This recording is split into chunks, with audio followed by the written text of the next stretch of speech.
All right. Hi, everyone. My name is Elizabeth Morikawa. I use they, them pronouns, and I am the Public Programs Associate here at JANM. And on behalf of JANM, I'm so happy to welcome you all here today to this wonderful partnership program with Okaeri and their book launch.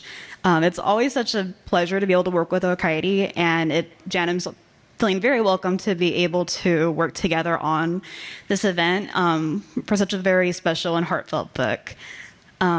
And thank you for being here today when there's so much going on right now. As I'm sure a lot of you know, it's voting season. And I want to let you all know that JANM is actually a voting center over at the Democracy Center. So you can cast your vote here. You can either drop off your ballot or they have the digital voting booths that you can cast your vote in. You can also register to vote if you haven't already. And we also have the Family Voting Festival happening here today to commemorate the Democracy Center being a voting center. So we have some activities as well as resource tables located on the second floor. So if you have some time after the program, we really encourage you to check it out. So before I pass it over to the book team, I have a couple of logistical notes to go over. Please note the emergency exits. They have signs above the doors. They are probably not the same entrances that you came in, so just note those in the case of emergency. We have gender-neutral restrooms here on the first floor in the hallway right behind me. You can access those on doors on either side of the stage. And at this time, we also ask you to please silence all cell phones or electronic devices, just to discourage any interruptions during the program and for us to be a little bit more engaged. I also want to give you a friendly reminder that your ticket to this program also gives you access to our galleries today. So if you have any time after the program, you can please check out the galleries. We're open until 5 p.m. this evening. And if you haven't already purchased your copy of Letters to Home, Okaeri is selling it along with some other merchandise at the tables in the back corner. That should cover it all, so I'm going to pass it over to the book team to get the program formally started. Thank you all.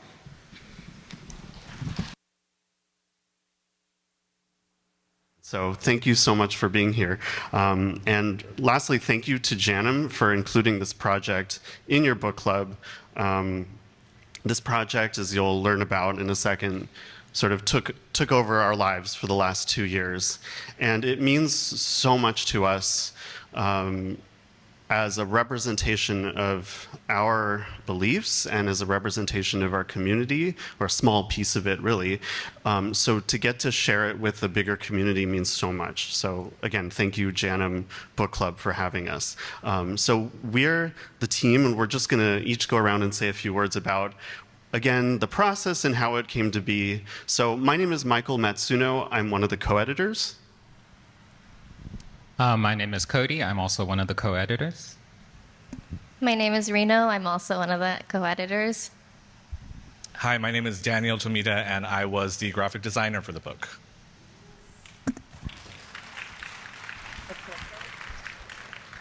So, you got the clicker? Thank you. Yeah, okay. Let's see. Technology. Got to point this at something, I'm sure.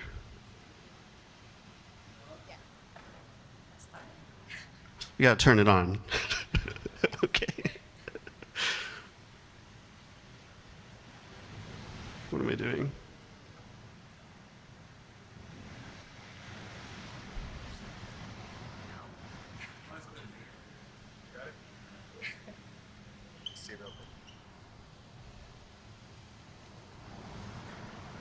It was working.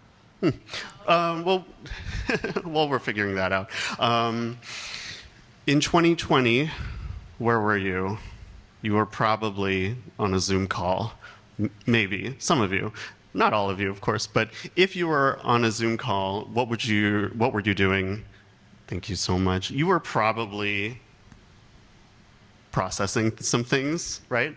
Maybe some of the difficult things going around you in the world that you were experiencing, and maybe, and again, this doesn't apply to everyone, of course, but maybe you were having, in this sort of group relations context, really difficult conversations about things like access to healthcare, or racial inequality, or policing in the United States. Really difficult conversations, and we were doing it as a group.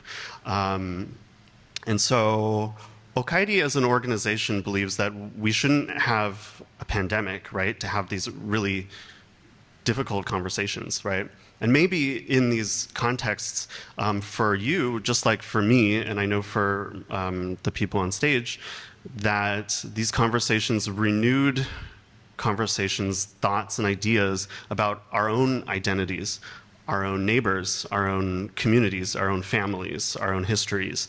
And so, at least for me, the past 4 years have been a lot of thinking and talking and discussing and working cooperatively. And so, again, as an organization, that's a really key value of ours, that we create things like, I would show a photo of Okaeri Connects, which is an online meetup group that meets every month, and we've been doing this for years and years, where people can come and talk and listen and be heard.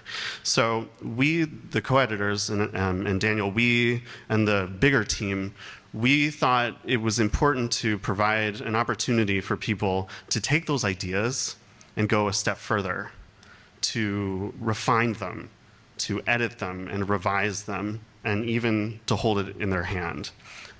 So that was sort of the impetus for the book. So we created a call for submissions that asked people to think about what the phrase Okaeri means. And Okaeri means welcome home, or welcome, for queer people and for queer allies, for queer Japanese allies, which is really not an easy task.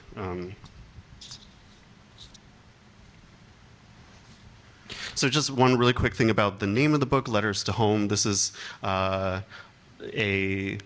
well, I'll let you read more about that in the introduction. I really want to pass the mic, but yeah, thanks so much for being here.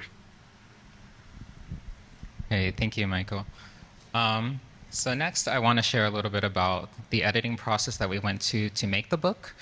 So as Michael mentioned, we put out a call for submissions about 2 years ago, and we got a number of responses back across visual arts, written pieces, essays, poetry, a whole lot of things. And initially, we approached it through a very academic lens, and so we were very strict about what kind of pieces we wanted to accept, what quality we were willing to accept.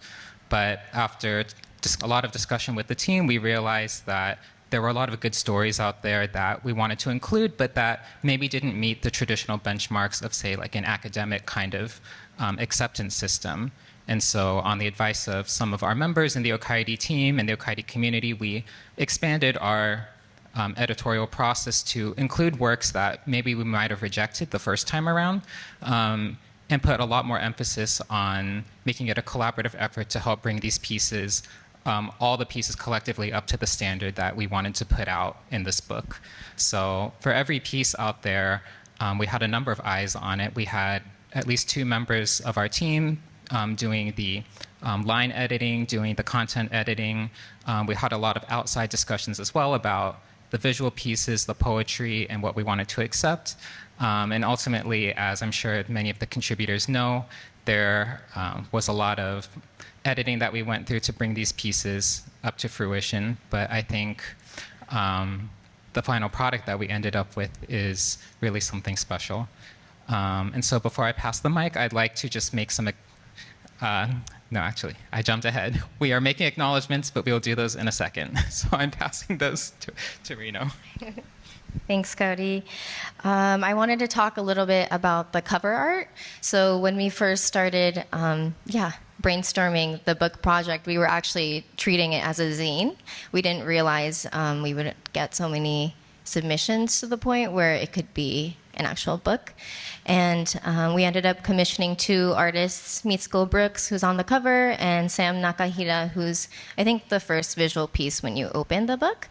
And it made sense to commission Mitsuko because she works with mail art primarily, and she treats her mail art as diaries, and she often writes about her mental health and sends off these works of art to her friends, lovers, sometimes figures. And so on the cover, it's actually directed to Michio Fukaya, and she was a lesbian, mixed-race activist and poet, and she died by suicide when she was, I believe, 34. And so Mitsuko said it was important for her to address this art to her because she has survived similar things to Michio, and she felt kinship to her as also a queer mixed race woman. Yeah. And Sam Nakahira is also in the beginning of the book, and she makes great comics about both Little Tokyo and different historical things. So yeah, she has a book out on Ruth Asawa, and I highly recommend checking it out. And I'll pass it off to Daniel to talk a little bit more about the graphic design choices he made. Thank you. So in the early stages of this project, you've heard, that we weren't sure if this was going to be a zine or if it was going to be a little bit more academic. We really kind of didn't have a strong direction of where we were going to go with this book. And as a result, we didn't really have a design in mind yet because we had so much groundwork to lay prior to that. And it wasn't until after we started receiving the submissions and we really got to reading them and revising them and editing them that we noticed that these themes just kind of started to float to the surface kind of naturally. And from there, we had a few brainstorming sessions, and we came up with Letters to Home as a title collectively.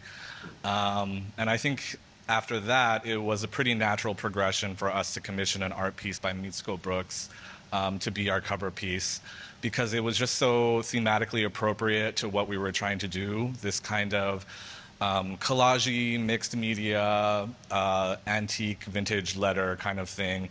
That was the theme that was running through all of the pieces. And I think it's these two factors, the title and the cover art, that really informed the choices that were made aesthetically throughout the rest of the book. You can see bits and pieces when you flip through it. There's a collage at the beginning of every chapter that kind of incorporates all of the pieces that are within that chapter.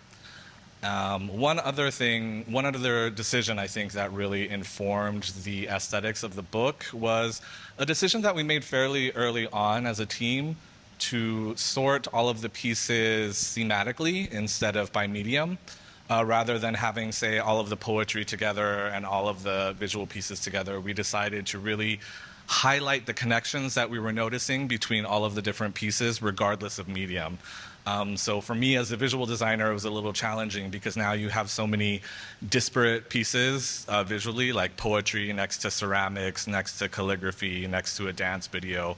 And so I kind of had to abandon these earlier ideas I had of making the layout a little bit more experimental.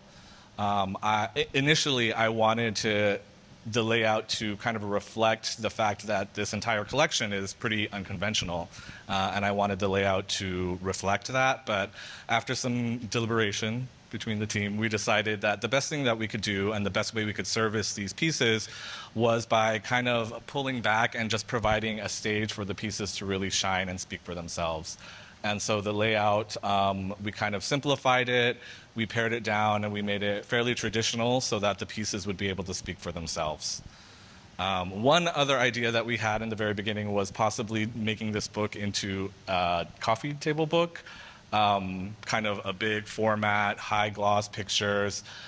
Because we had so many stunning visual pieces that were submitted, we really wanted to do them justice. But again, we kind of took a step back and decided that the thing that was most important to us was accessibility.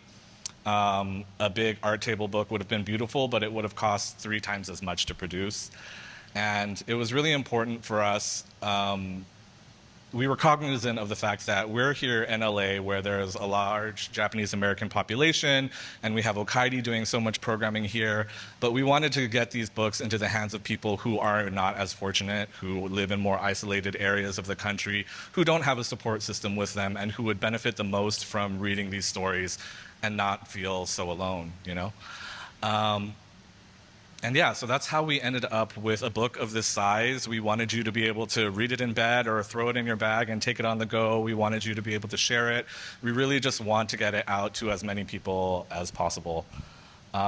So yeah, that's how we ended up with the book that you see in front of you today. And part of the reason that we decided we wanted to come up here and just kind of share the process of how we got to this point and the long journey that it's been is we wanted to share how intentional all of the decisions were. You know, we thought out every single choice every step of the way. We often debated far too long in far too many meetings for many years, all the decisions, and that's how we got to this book today. And it wasn't just the four of us standing here. It was a larger group of a book committee. Several of them are here today, as well as the contributors. And we all worked collectively in tandem, contributing all of our different skill sets to get where we are today. And so I think Cody now is going to acknowledge some of those people. Yes. All right, now we're back at the acknowledgements. So we'd like to acknowledge the rest of the book committee. As Daniel just mentioned, there is more than just the four of us on stage. So for those of you that are here today, please feel free to stand up or raise your hand so that we can recognize you. So for our book committee, we'd like to recognize Kevin Mori, Marsha Aizumi, Wayne Itoga, Dina Umeda, and Kai Mita.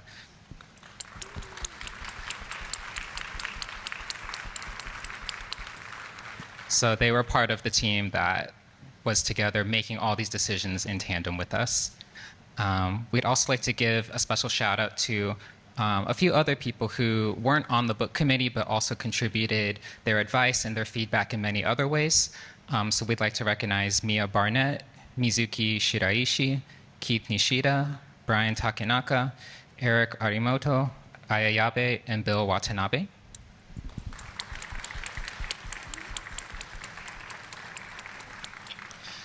And lastly, we'd like to give a special shout out to our four amazing book reviewers who saw the book before it was finished and offered us such wonderful praise for the book.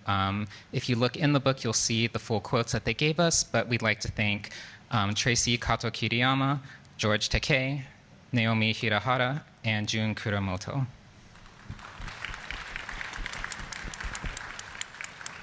All right, so now I'd like to pass the mic back to Reno to move into our next section. Okay, can I have the contributor panelists come up, please?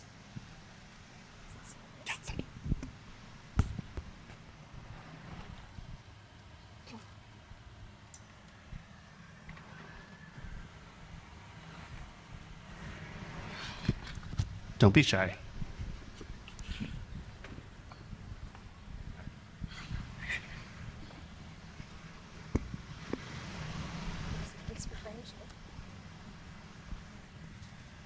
We're joined by three of the contributors, and our book has, I think at least 50 contributors, but we're so excited to be in conversation with three of them, Dane Nakama, Jerry Okamoto Tanaka, and Scooter Forrest.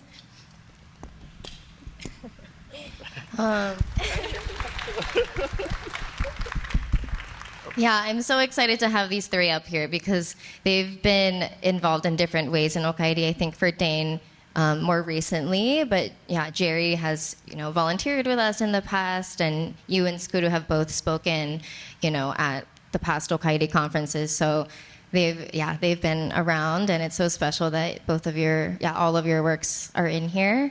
All three of them have like a wide range of pieces. Dane has some ceramic artwork in here. Jerry and Skuru have personal essays in here. And Skuru submitted their work in both Japanese and English. So it's really special that you get to read this personal essay in both languages, if you're bilingual. So can we get started by maybe briefly introducing yourselves and sharing a little bit about the work that you submitted to the book for the people who haven't yet had the chance to read it? Hello, my name is Dane Nakama. I am originally from Hawaii. My pronouns are they, them. I submitted to the book one pot of a series of pots that I did. And the series of work was in-depth research into homosexuality of pre-modern Japan. So the pots themselves talk about different poems that were written during the Edo period and pre-Edo period about homosexuality, and kind of like revisiting or making visible that past histories that we don't know about. And thank you for having me. Very excited.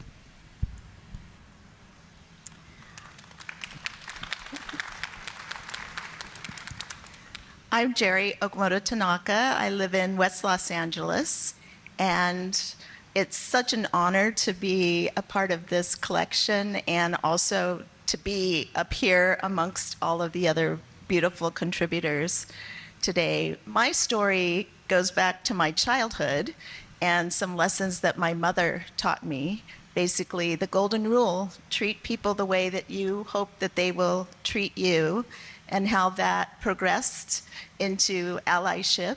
And I'm the mother of 2 daughters and auntie to nieces, nephews, and niece, and just really happy to be here.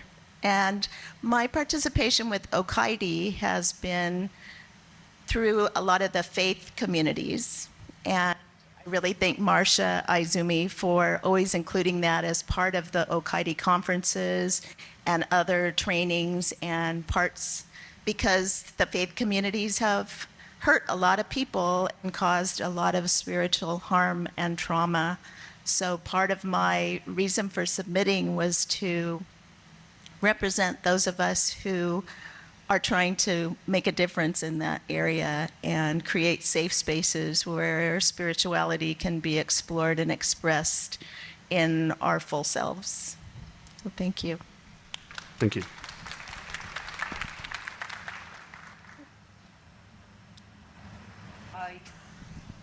Can you hear me? I guess, okay.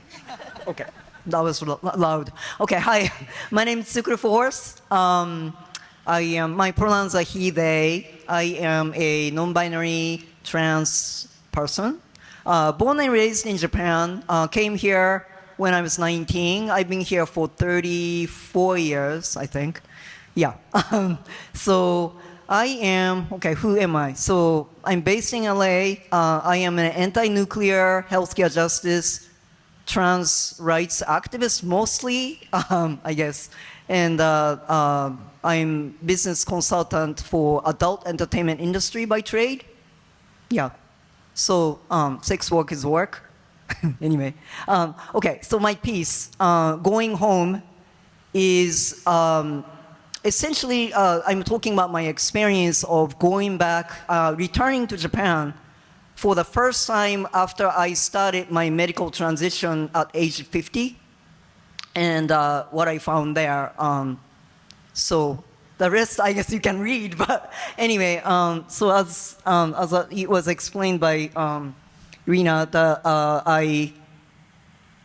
so the piece is written both in Japanese and English, and if you can read both, you can kind of see the differences. There are some parts that are actually very different.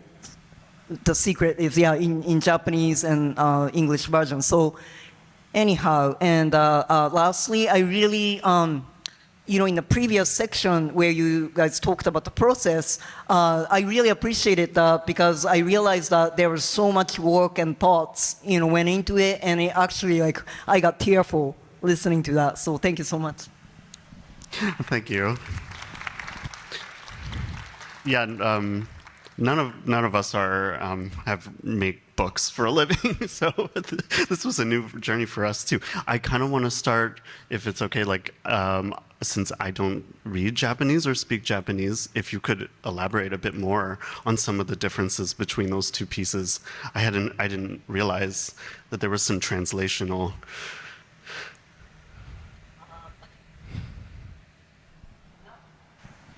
Now I'm kind of feeling bad because, there's really there's no logical explanations why they are different. It's just that how I write. So I've been a writer all my life, and as a child, writing was what saved my life. Really, literally saved my life. So yeah, I was writing in Japanese long before I started to write in English. So one thing that I really pay attention to when I write my piece is my piece is actually meant to be read aloud actually. So I really pay attention to the rhythm of how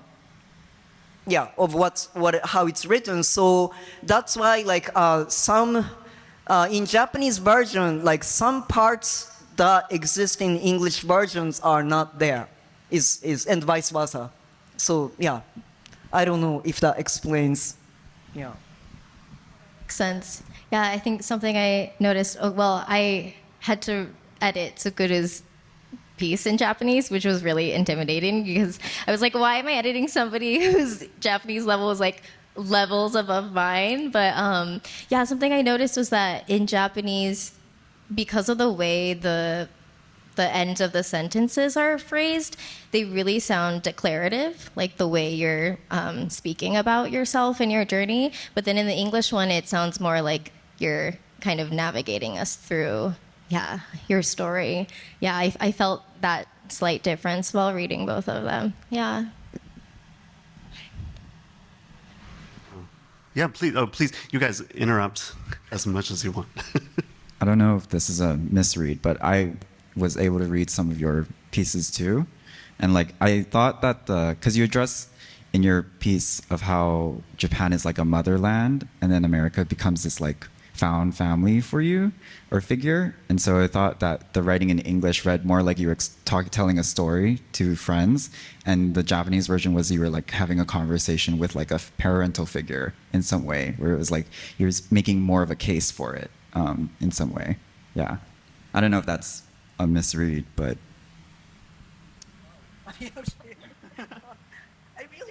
I really appreciate these analyses because no, that's very insightful. I actually didn't. I guess it's intuitive, for me to write. But I think it actually makes sense, like what both of you said, because yeah, I think it is true that in English, I feel like I'm more of a storyteller. Whereas, like in Japanese pieces, it's like, yeah, okay, you said like declarative, but because it's really like the first person narrative, I guess. I mean, they are both first person narrative, but I think in Japanese, I am actually kind of like a processing more inside my mind versus telling a story. So, yeah. Did you want to weigh in on that, Chair? It's really amazing how, this is what happens when you read, is you make your own interpretation of it. And so there's you in the writing, and then there's you, us in our imagination. And that's kind of, what I think came up for a lot of us in thinking about how all of these pieces connected, is that they exist in our imagination, really. And because I related to your piece as an adoptee, and you actually make that comparison, right, about the United States being your adopted family. And there's a lot you could say about an adoptive family, right? They really are your family if you take the metaphor, literally. So, do you feel? Yeah, following this metaphor, do you think you could say more about the U.S. as an adoptive parent? I don't know. So, in a book, in a piece, Japan, my birth mother, I always described her all my life as a mother, birth mother who never accepted me, sorry.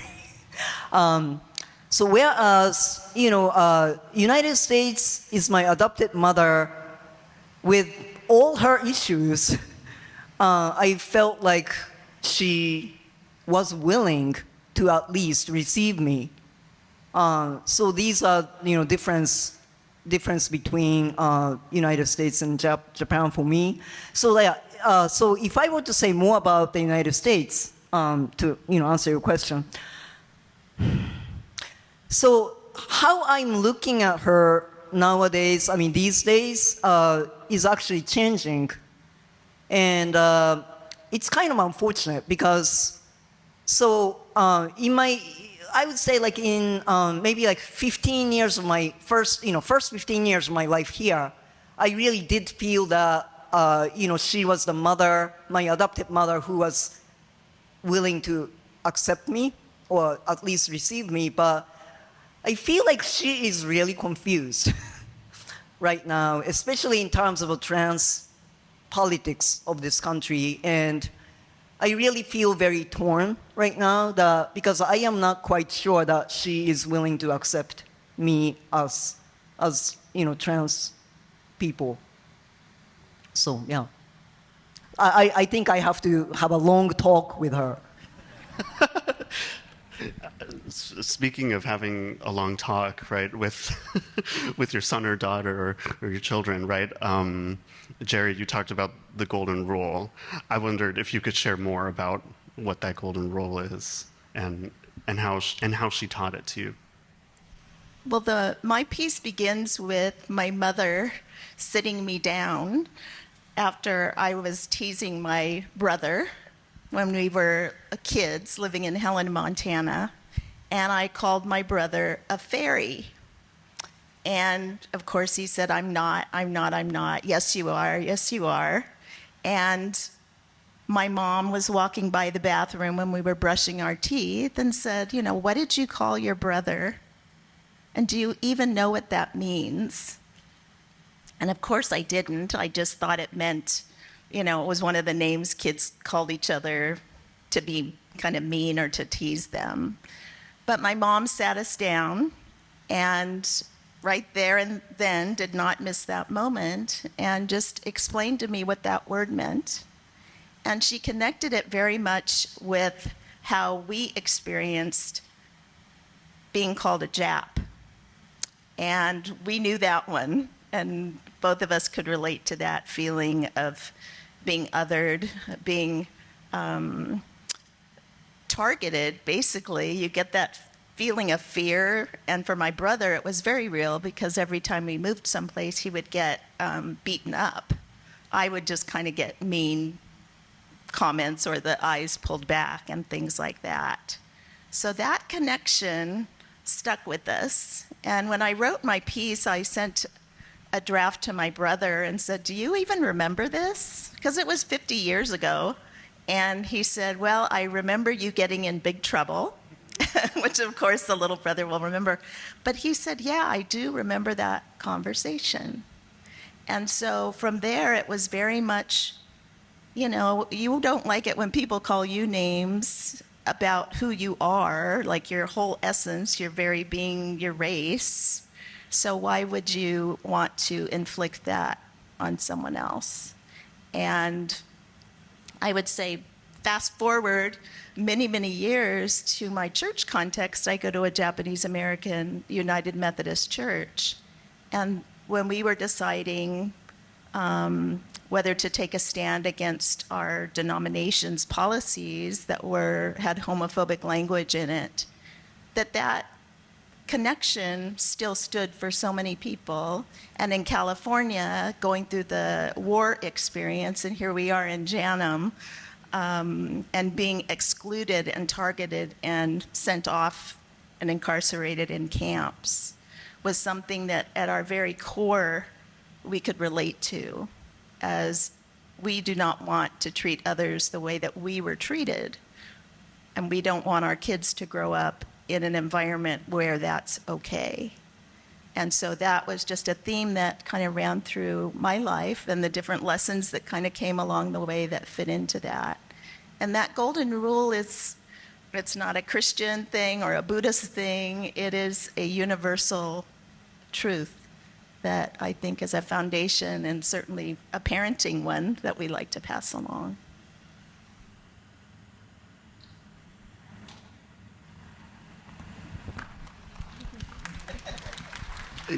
While you were sharing about that, I was trying to imagine what you were saying transposed onto this idea of a place being a parent, like what you were saying, Tsukuru, about the U.S. having its own issues, right, but doing its best, and what it would take, maybe a nation which is pretty loaded idea for me right now. I don't know if that's the term or the lens, but like a place, let's just say, to be able to provide that same kind of lesson for the people that live in it. What would it take, right? And I think something I guess I came away with is for us to be able to treat each other that way, it takes sort of a coalition. It takes more than just queer people, but it takes the whole community, community to say, we've learned these lessons about how we want to be treated vis-a-vis the history in this country. And so, yeah. Well, and I think that for me, and kind of what evoked that story was the prompt of Okaeri and what it means to be home. And for me, what it meant to be home, especially as a child, was it was a safe place. With my mother, at least I knew that I could have conversations, I could ask questions, and that's, what I've tried to do in our family. And I related to the adoption aspect of your story too, because I'm the adoptive mother of 2 daughters, or I'll say 3 daughters, adopted from China. And so I think some of those same themes of why am I not living in China? What happened in my country that made me come here? But yeah, just having those opportunities to have conversations and to create a safe space. And maybe home isn't the safe space. Maybe it is trying to find community like Okaeri. And I really appreciated, because I lived in places like Montana and my family's from Wyoming, that the thought of some person being able to order this book from Amazon or the museum or wherever and sit there and read this and say, this is a safe spot in this book. Mm-hmm. Yeah, thank you, Jerry. I think you and Skuru, you both touch on family in your pieces. But Dane, I was curious about the way you pulled your iconography, because for you, you're revisiting cultural history and research more. So yeah, I would love to hear about that. Yeah, I'm realizing after both of your introductions, my introduction was not really an introduction. I just had said what I contributed.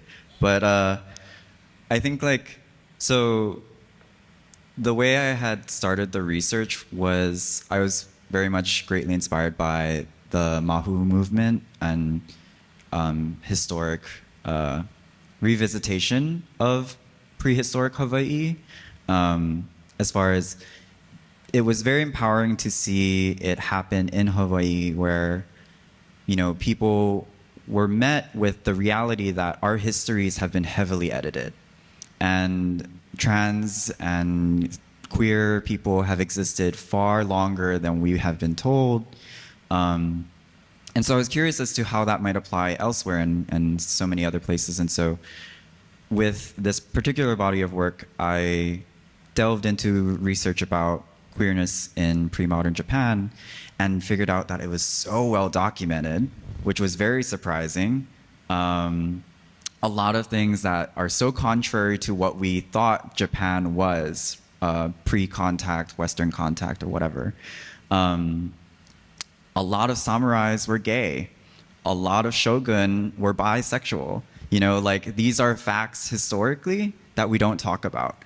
And I think the power in that is when you realize how much has been edited out or how much has been kind of lied to us in the modern day, it makes us revisit all of our personal narratives, right? So for me, in the prompt of Okaeri, it was kind of the return of that story, the return of that home, right? Because often our definitions of home now have been heavily edited, not to our own agency.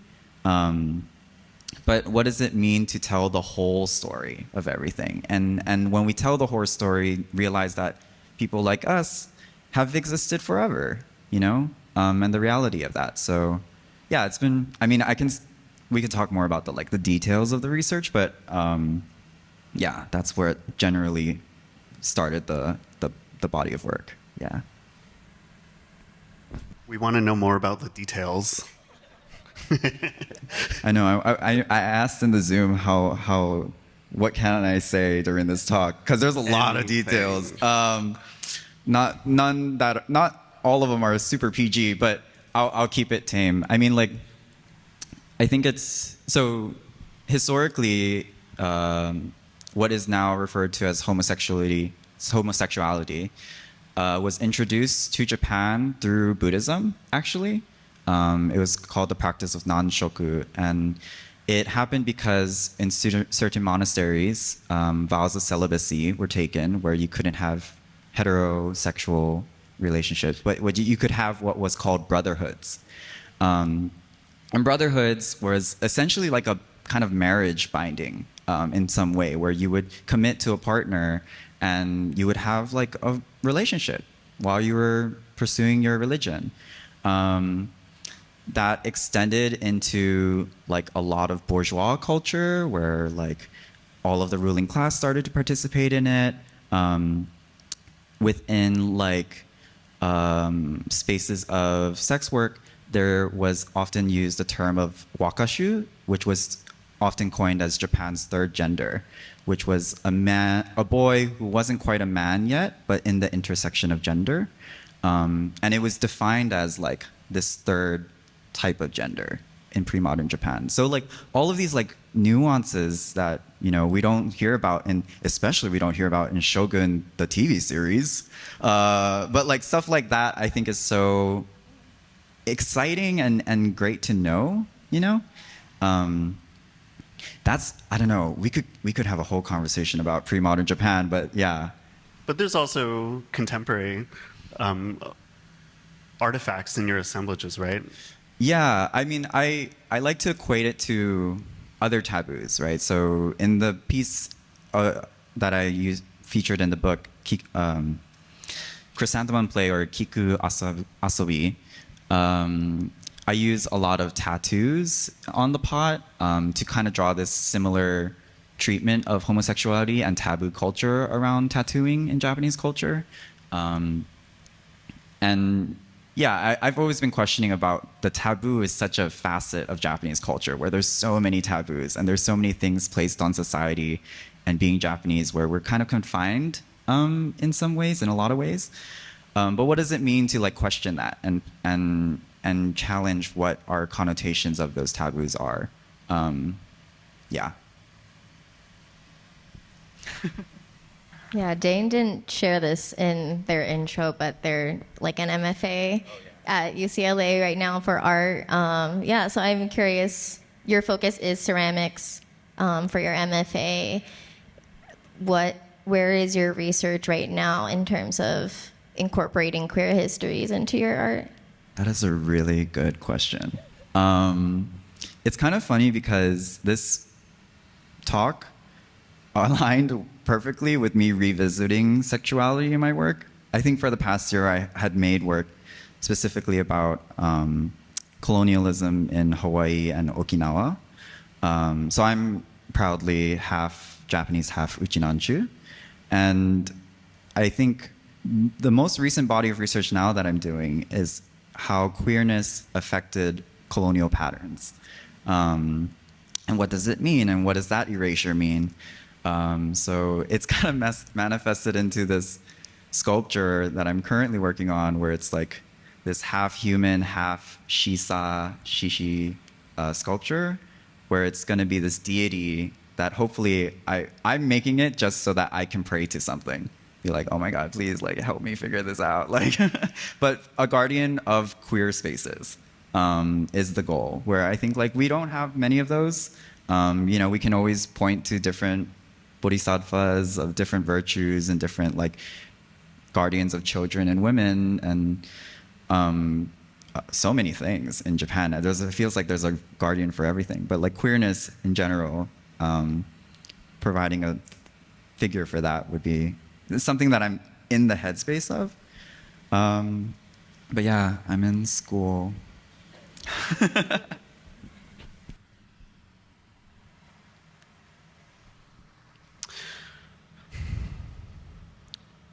I wonder, I don't know if this is a good question or not. It's probably not. But like, I'm thinking about what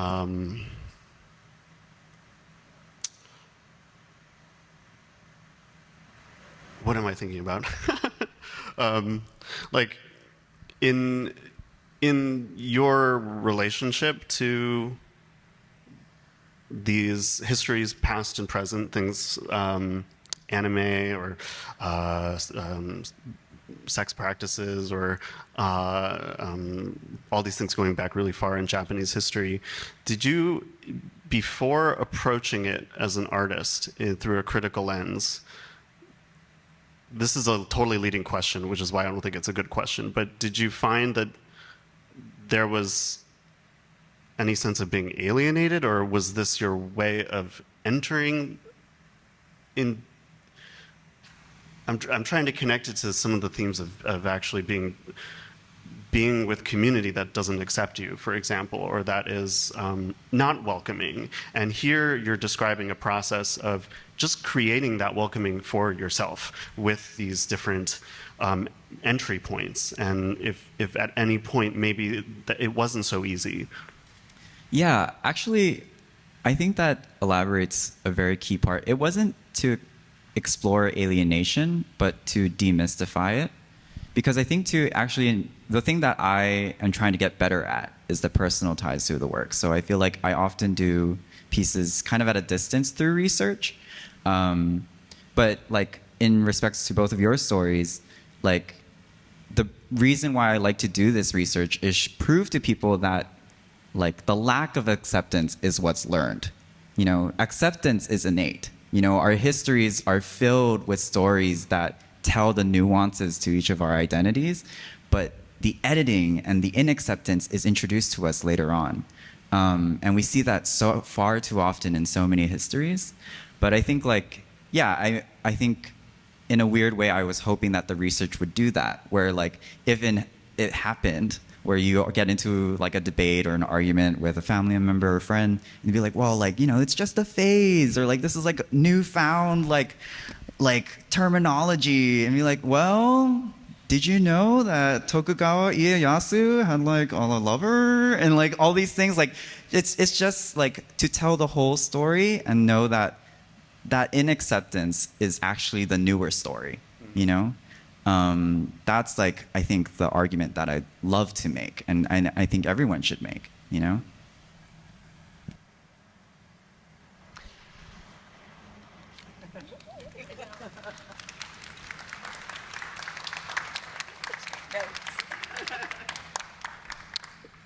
I'm thinking about how that kind of editing, as you say, is like maybe also sometimes self-imposed as well. I mean, we inherit it and then we project it onto the world. And it made me think of really the part where I started crying in your piece, Tsukuru, where, if you don't mind, quote you. You know, you say,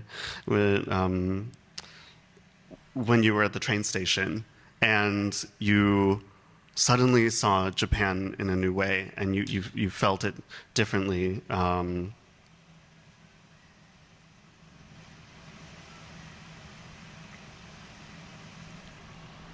Is this it?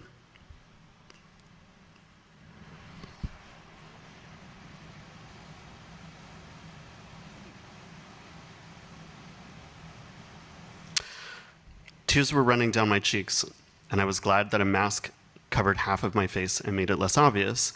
I was grateful that I had gotten to see Japan, the country where I was born, and its people with my own eyes for the first time. I didn't know if Japan, my motherland, welcomed me with open arms, but at least she saw the real me and acknowledged my existence. That to me meant that finally I was going home. So you realized what a powerful lens you were applying when seeing this place. And I wondered if you could speak more about that, and do you still feel yourself with these lenses, or do you see Japan in a better light? So I'm tearing up, so forgive me if I start crying, but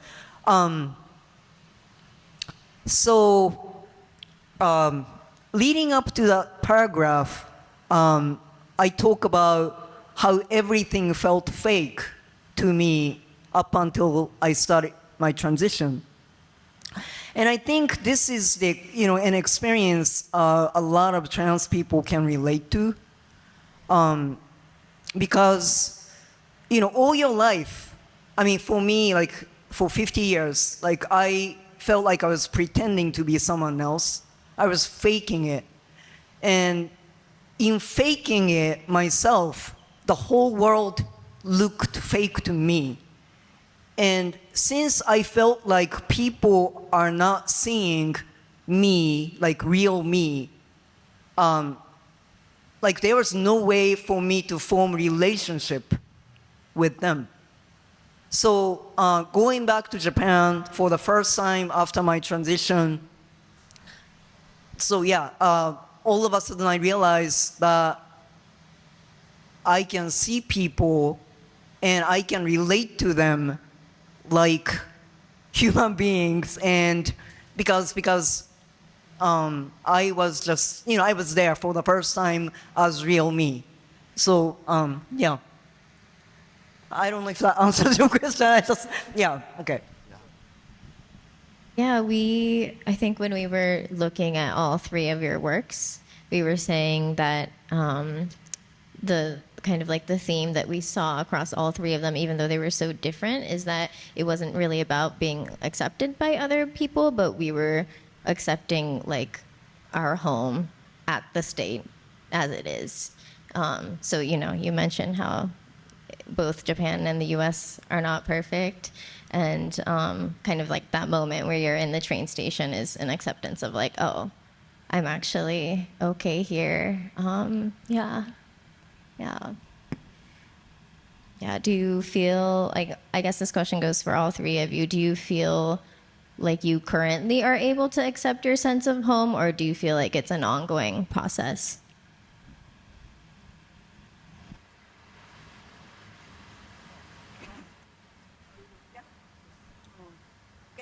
I'll go first. So it is, frankly, it is an ongoing process. So a little bit of, what I'm going through right now. So I am technically unhoused right now, and it's been like a year. And please don't worry, I'm okay.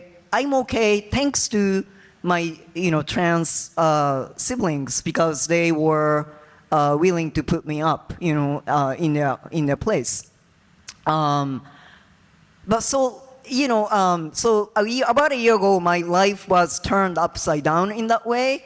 So that kind of like really rattled me, and I'm still feeling like, I'm just constantly asking like, okay, what is home?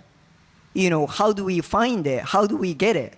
Right? But I think the conclusion that I'm drawing for myself, or kind of declaration that I'm making for myself, is that I think the home, home is where you make it, and it's really actually not associated with specific place or even specific people.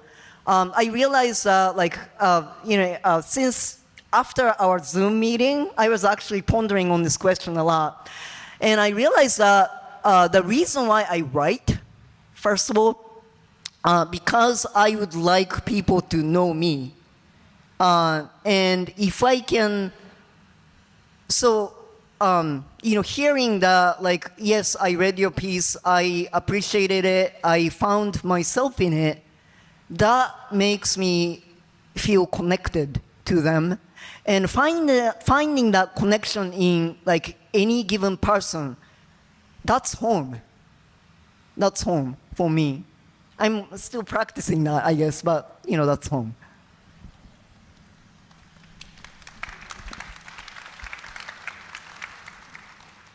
Yeah, for me, I mean, it's, I guess, multi-layered, that as a child, moving around every 2 years to places that weren't very diverse, no place felt like a permanent home. I had my dog, who always went with me, or my immediate family, but sort of everything was sort of always in transition. So my kids now have lived pretty much in the same place for 20-something years. I didn't want to do that to them. Another layer would be like the writing. There's a phrase, I think it's maybe Joan Didion, who says, "I write to know what I'm thinking." And so that aspect of writing, like the story that's in the book, was not something that just came out like that.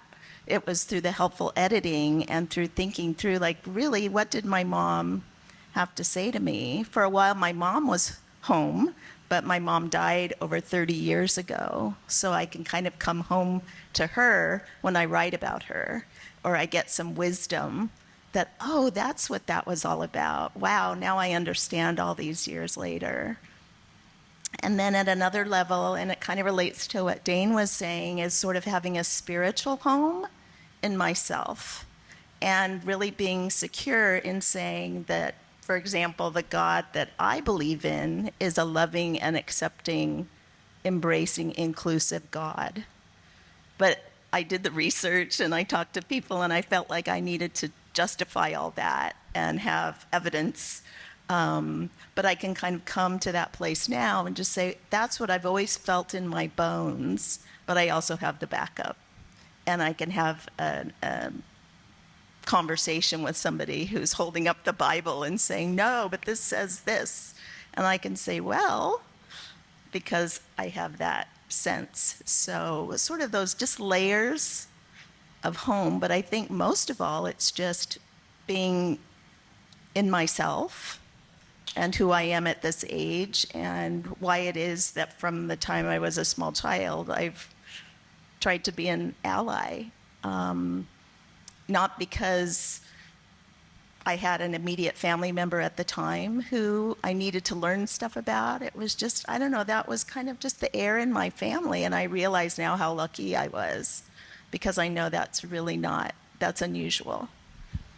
You know, that makes me think of my mom, who is here. I'm not going to look at her, but I don't know where she gets the will to do what to do, to take a stand. I mean, to this day, I still am in awe. Like, where does that come from?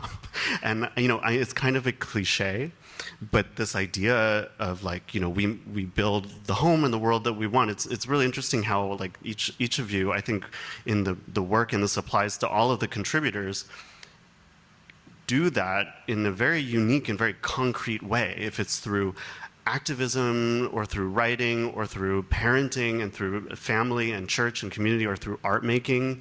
I mean, those are like very different ways of doing that. And it really struck me reading yours, thinking about my experience with family allies. I'm like, the will to create art and to create music, I understand, because you fall in love with it and it's mystical and it's magic, it's, you know, powerful and it captivates you. But the will to, like, get out at 6 a.m. and organize, I don't quite understand. Like, can you speak to, like, what transformed you into, like, really wanting to become an ally a bit more? I don't want to leave that. Sorry, I interrupted you, Dane, but I just, you know. There's always where you feel like there's so much more to do. And I know one of the questions that they were really kind and gave us questions in advance so we could really think about them, and I really appreciated that, was sort of, how did my mom get to be an advocate or that? And I would say she was more like a ninja. I actually have a bracelet on that says, like, my ninja mom, because she wasn't out in the street, you know, marching or anything like that. But at home, she was fierce, and she called us out on things, and not in a mean way, but in a kind of an educational way of saying, you know, don't talk like that, or don't act like that, or, gosh, somebody didn't bring their lunch to school today. I hope you shared with them, or so-and-so's parents are out of town, they can come over for dinner, or just that kind of hospitality. And so there were earlier times in my life when I was out there with the banner and all of those kinds of things. So it's just, I think, especially Japanese or Japanese American, right? I mean, I grew up with the adage that the nail that sticks up is the one that's going to get pounded down. So it's kind of that, oh, should I speak up? Should I sit back? Should I wait for somebody else? But I think the best thing is to try to have a community, and sometimes your first community is your family, you know, hopefully. And so if your mom's there with you, you know, or your dad or your brother, cousin, you can maybe speak up a little more.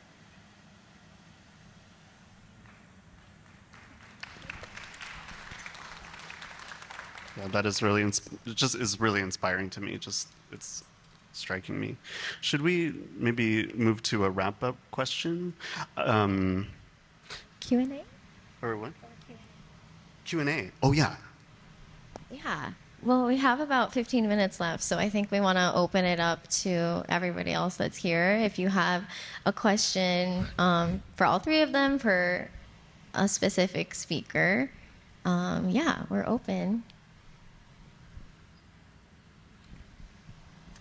Should we? Yeah.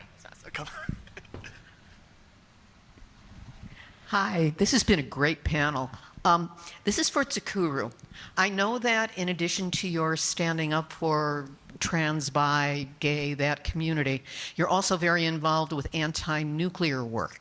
And I'm wondering, are the two related to each other, and if so, in what way?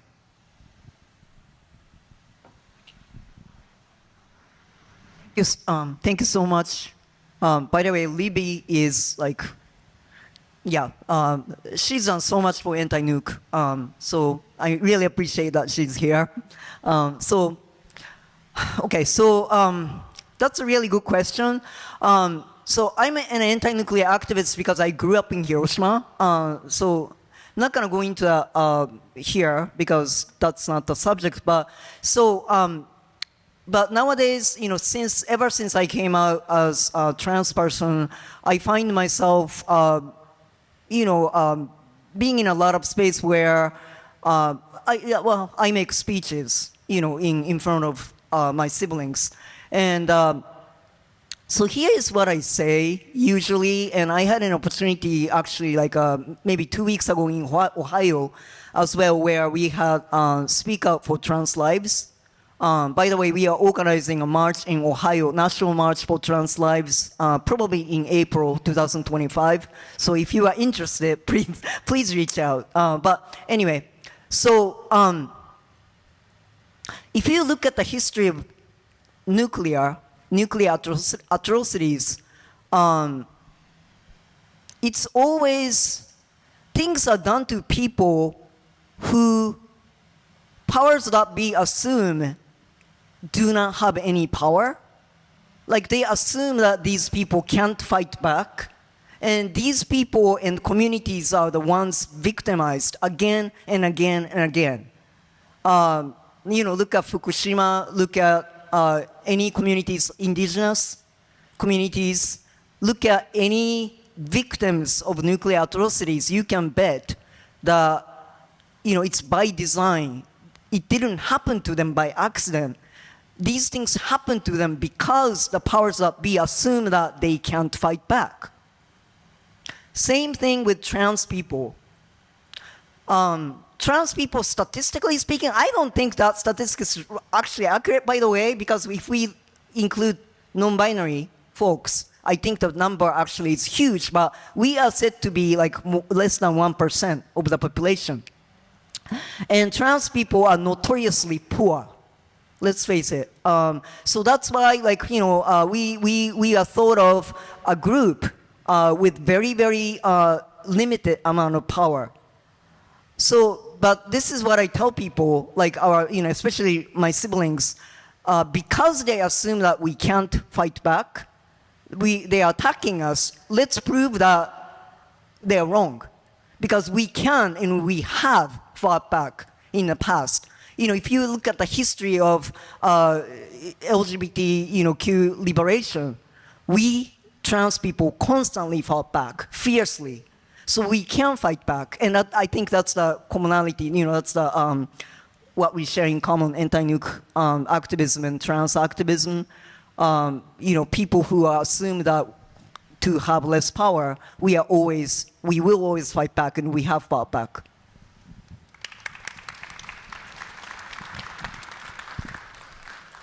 Thanks, Sakura. Are there other questions? Yeah. Sorry, I just wanted to add to some. I really wanted to highlight something that you said, because not to backtrack, but I was thinking about the acceptance and finding home question. The thing that I was thinking about a lot is I think it's really important in these discussions that we highlight what it means to make our thought of home to accept us and how we accept ourselves, but also to understand how we see ourselves in others. Because I think often that acceptance stops at ourselves, where like we fully accepted our identities, we fully know how to advocate for people like us, versus like advocating for others. You know, like how you drew the connection of your familial history, your history with your queerness, to indigeneity, to nuclear activism, and all of these things. Like I think that's just as important, if not more important. So like, you know, I just got to California like a year ago, but as soon as I got here, I was privileged enough to curate a show surrounded by California indigeneity and learned all of the names within the LA place of indigenous names. And like, I feel like it's our duty to extend what our definitions of home and returning home are, right? Because it's one thing to say, I'm home, claiming this place to be your home and not knowing about anything that happened before you or all of that came with it. But knowing and accepting the full home and fully acceptance of that, which I don't know, I just admire to that degree of your narrative. Like, I think it's really something to highlight, you know? As much as this conference is about queerness and love and acceptance in that same vein, like, how does that Okaeri methodology extend to all causes, you know, and activate us in all ways? Yeah.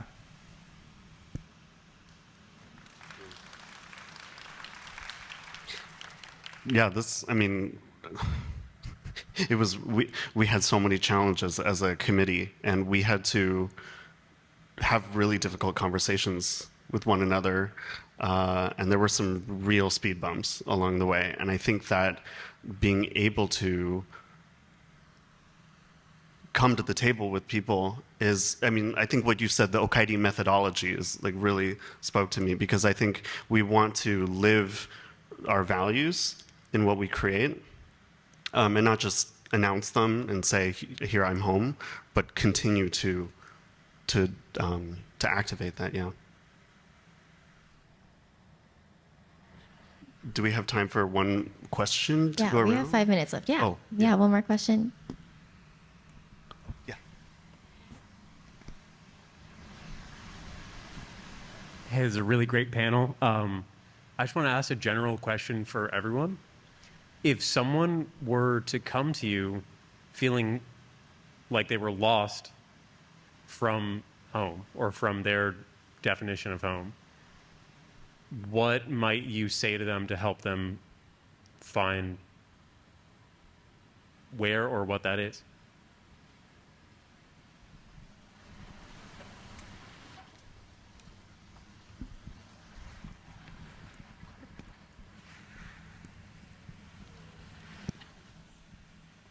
That's a hard question. I think often, anytime I've felt lost, it was two things. It was either like, I genuinely don't know where I am. So learning where you are is one thing. And I genuinely don't know where I'm going. In both a very literal and metaphorical way. Like, I think like if I'm lost in a store, I genuinely don't know where I am. I don't know where I'm going. But like in a very like philosophical sense, like to feel lost, I think like, you know, this is so hard because a lot of my research has to do with so many colonial aspects. But I think this feeling of lacking of acceptance often has to be attributed to just not knowing where you are and what land you're on and what communities you're involved with, you know? and to really sit with that, I think is really important. So as far as like with queerness, you know, if you're feeling lost, like know that community, but also know the community of like your hometown and like who's been there, who's like tended to the land and who's all these things. And once you learn where you are, often the one and the same, you can figure out where you want to go, you know? I feel like the historian in me is always like, you need to know where you've been to know where you're going, in all respects. And where we've been, extending the definition of we, like if you really admire your community, you know, understand where we all have come from, you know? And just really taking time to sit with that. Yeah. Yeah, thanks for that question. I think I'm going to think about that for a while beyond this panel. But I think initially I just say, do you have time for us to come and sit and have a cup of tea or a cup of coffee? And I would just want to listen and say little, right? Just kind of hear their story and try and make it as comfortable as possible for that person to share and to make them feel that they are being heard and seen and validated in whatever it is that they're feeling lost about. And then I might ask sort of what's a longing that they have in their heart or their soul or their spirit. And then try not to go into fix-it mode or to here's some resources mode, but just really at that initial moment, just be a place where someone can be seen and heard. And sometimes that's something that they're longing for, is that feeling of connection, human connection.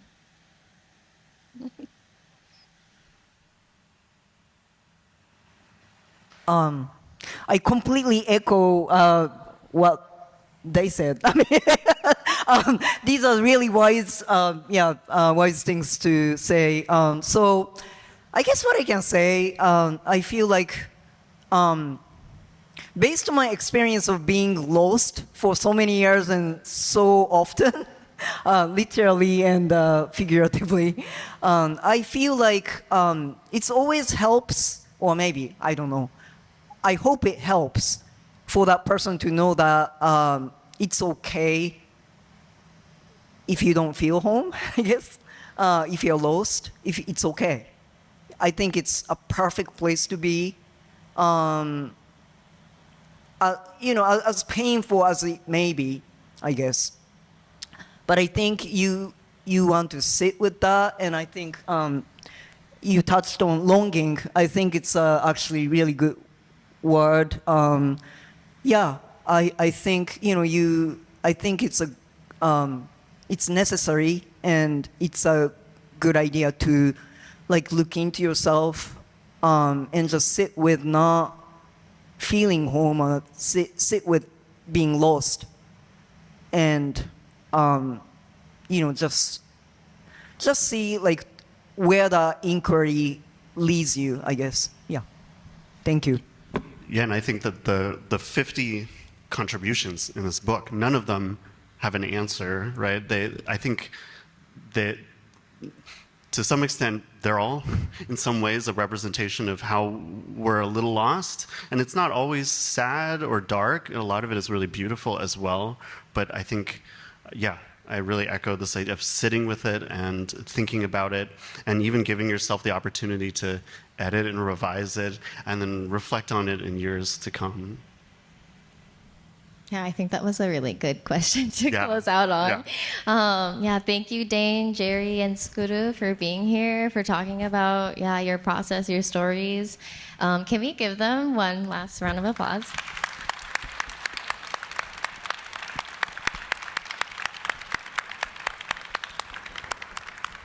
I wanted to invite all the other contributors and the book team folks that are here today. We're going to take one big group photo. We've been working on this book remotely for the past 2 years. This is the first time we've really been collectively been able to celebrate together. So, I'm going to start reading out names. These are the names that were at the check-in. If you're not on here, I'm so sorry, but please come up here. Aiden Aizumi, Bill Watanabe, Eric Arimoto, Joseph Tsuboy, Chris Mizutani, Stacy Akato, Judy Nakatomi, and then all the other book team folks.